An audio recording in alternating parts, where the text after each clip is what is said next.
पुरानी कहावत है, एक कुम्हार मट्टी से कुछ बना रहा था। उसके हाथ मट्टी से भरे हुए थे। उसकी बीवी पूछती है, क्या बना रहे हो? कुम्हार फखर से सर उठा के कहता है, चिलम बना रहा हूं। आजकल इसका बड़ा काम है, खूब बिकेगी। बीवी ने कहा है, बंदा खुदा, चिलम क्यों बना रहे हो? गर्मियों का मौसम है, सुराही बनाओ, वो भी खूब बिकेगी। कुम्हार ने कहा, बात तो तुम्हारी ठीक है। दोबारा से मट्टी गोंदी और सुराही बनानी शुरू कर दी कि यक मट्टी से आवाज आई, क्या कर रहे हो? पहले तो कुछ और बना रहे थे, अब कुछ और।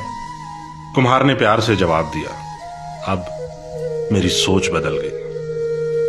मट्टी से भी प्यार भरी आवाज आई, तुम्हारी तो सोच बदली, मेरी तो जिंदगी ही बदल गई। चिलम बनती तो आग भरी जाती, खुद भी जलती, लोगों को भी जलाती।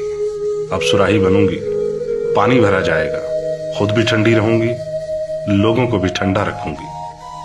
दोस्तों, सोच बदलो, जिंदगी बदल जाएगी।